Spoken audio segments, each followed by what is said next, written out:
طبی ماہرین نے خبردار کیا ہے کہ کورونا وائرس بڑے شہروں سے دیہی علاقوں کی جانب پھیل رہا ہے۔ حکومت پنجاب کو بڑے شہروں سے چھوٹے شہروں تک اور دیگر اضلاع تک وائرس سے متاثرہ مریضوں کے سفر کو روکنا چاہیے۔ یہ وائرس چھوٹے اضلاع میں پھیل رہا ہے جہاں پہلے بہت کم کیسز اور اموات دیکھنے میں آتی تھی۔ بصورت دیگر دیہی علاقوں میں بھی انفیکشن تیزی سے پھیل سکتا ہے کیونکہ وہاں SOPs کا خاص خیال نہیں رکھا جا سکتا۔ سرکاری اعداد و شمار کے مطابق 26 اور 27 اپریل کے درمیان 12 اضلاع میں خطرناک حد تک مثبت شرح ریکارڈ کی گئی، جن میں لاہور 19.5%، راولپنڈی 12%، فیصل آباد 11.5% اور ملتان 8.1% شامل ہیں۔ گزشتہ 24 گھنٹوں میں پنجاب کے اضلاع اوکاڑا میں 51%، دہاڑی میں 41% اور ساہیوال میں 35% کورونا کیسز مثبت آنے کی شرح ریکارڈ کی گئی، جبکہ پورے صوبے پنجاب میں مثبت کیسز کی شرح 11.5% ہے۔ لاہور کے 7 بڑے ٹیچنگ اسپتالوں کے ICU وارڈز میں مریضوں کی گنجائش 90% سے 100% ہو چکی ہے۔ لاہور کے سرکاری ہسپتالوں میں مریضوں کے لیے بستروں کی کمی ہے، خاص طور پر ICU میں جہاں وینٹیلیٹرز ہوتے ہیں۔ محکمہ صحت پنجاب کے مطابق لاہور جنرل ہسپتال کو آئندہ چند روز میں 10 مزید وینٹیلیٹرز ملیں گے۔ گزشتہ 24 گھنٹوں میں پنجاب میں کورونا کے مزید 26 مریض انتقال کر گئے، جس کے بعد پنجاب میں وائرس سے اموات کی تعداد 7,990 ہو گئی ہے، جو کہ پاکستان کے دیگر صوبوں سے انتقال کر جانے والی مریضوں کی سب سے زیادہ تعداد ہے۔ اس کے علاوہ 24 گھنٹوں میں 2,190 نئے مریض کورونا وائرس کا شکار ہوئے، جس کے بعد پنجاب میں کورونا وائرس کے مریضوں کی مجموعی تعداد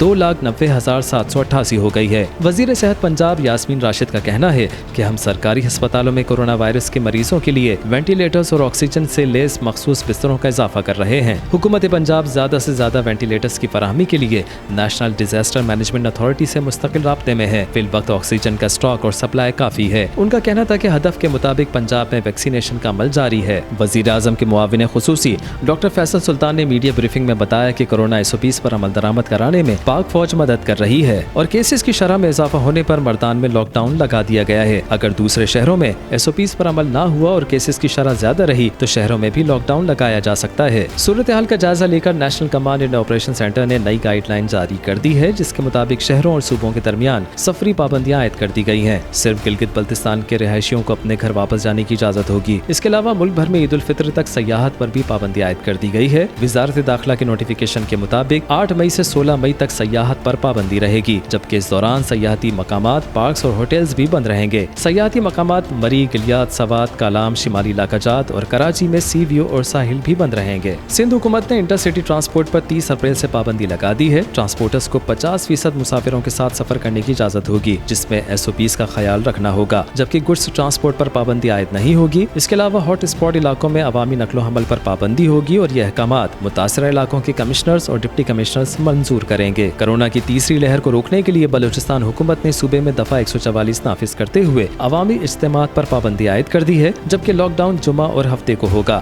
Balochistan private education institute registration and regulation authority کے جاری کردہ نوٹیفیکیشن کے مطابق بلوچستان بھر میں نجی تعلیمی ادارے، جن میں ہائر اور سیکنڈری اسکولز بھی شامل ہیں، عید تک بند رہیں گے۔ پشاور انتظامیہ نے کورونا SOPs کی خلاف ورزی پر خیبر پختونخوا کی وزیر صحت تیمور جھگڑا کے خلاف FIR درج کر لی ہے۔ وزیر صحت نے مقامی ریسٹورنٹ میں درجن بھر افراد کے ہمراہ افطار ڈنر کیا تھا۔ اسسٹنٹ کمشنر پشاور کے مطابق مقامی ریسٹورنٹ کو بھی سیل کر دیا گیا ہے۔ انہوں نے کہا کہ کورونا SOPs پر کسی سے سمجھوتا نہیں ہوگا۔ SOPs کی خلاف ورزی پر قانون حرکت میں آئے گا۔